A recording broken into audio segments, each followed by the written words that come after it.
Hello, Assalamualaikum. Welcome back to my YouTube channel Zain Production. Yang dah subscribe tu, terima kasih. Yang belum subscribe tu pun terima kasih juga. So guys, untuk video kali ni aku nak cerita 3 kisah seram dekat KLCC. Yang pertama sekali korang mesti tahu kan, yang KLCC ni merupakan satu bangunan yang paling tinggi pada tahun 1998 sampailah 2004 yang telah dibangunkan oleh Tun Dr. Mahathir lah. So dekat LCC ni ada satu level yang dikosongkan. Korang tahu tak sebab apa dikosongkan? Dia punya tingkat tu lah kan. Dan KLCC ni juga ada 88 tingkat. So untuk kisah yang pertama ni, ada seorang guard ni, dia dapat kerja dia lah jaga tingkat yang paling bawah.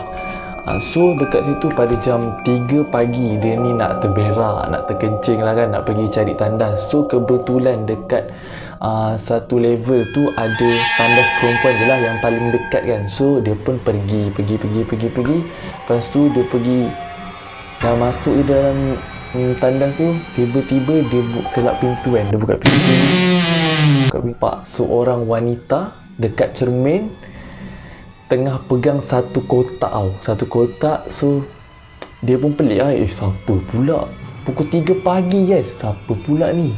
Rasa kalau memang kita fikir memang tak logik lah kan, orang 3 pagi ada kan. Sebab mall pun dah tutup pukul 10 kan, semua tu kan, semua dah clear lah kan.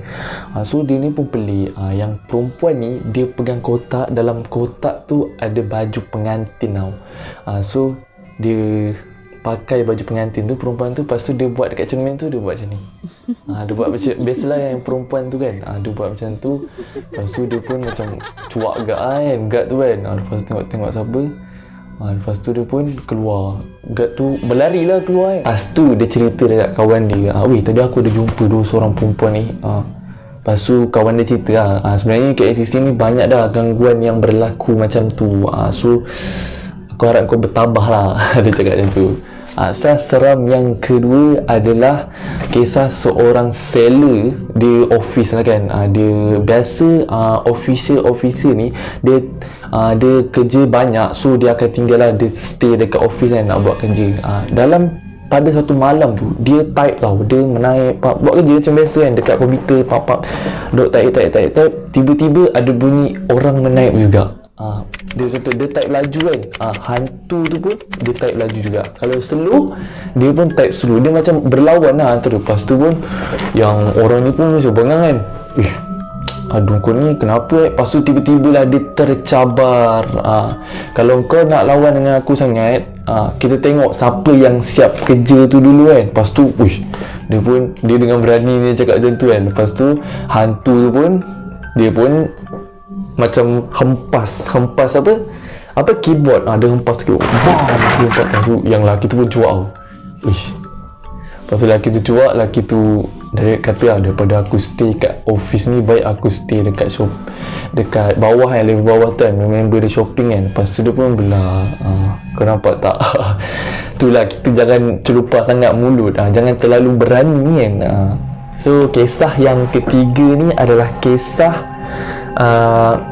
satu lift, di mana satu lift ni kan, biasa kalau orang yang kerja dekat belah-belah tingkat atas lah, tingkat yang paling tinggi, mestilah kena lift kan.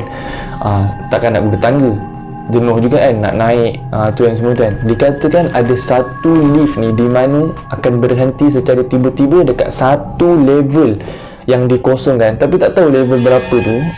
Katanya ada yang kata level 78, 77, wallahualam kan. So dekat situ satu level ni dia akan berhenti secara automatik tau. So bila dorang ni nak balik kerja, nak balik turun daripada tu, dorang takkan seorang-seorang, dorang akan ramai-ramai lah dalam tu. Dan ini juga dikatakan ada satu perjanjian dengan orang Bunian tau. So itu mungkin perjanjian dululah masa nak ditubuhkan KLCC ni. Tanah dia tu adalah kot menteri dia buat perjanjian dengan jin untuk tubuhkan KLCC tu kan. So lift tu akan berhenti kat situ, dan bila dia berhenti kat situ, korang tahu je lah kan ada apa kan. Boom, terus ada makhluk-makhluk tu Jadi guys, itu je video untuk kali ni. Itulah kisah-kisah seram yang korang perlu tahu dekat KLCC yang gah. Kita pun kena bangga juga sebab ada satu bangunan tertinggi dan lawa cantik. Kau memang the bomb. So guys, kalau korang nak pergi KLCC tu, korang ingat balik apa yang aku ceritakan ni. Tapi korang jangan terlalu takut sangat sebab dia pun makhluk Allah kan. Jadi itu je video untuk kali ni. Bye. Thank you for watching.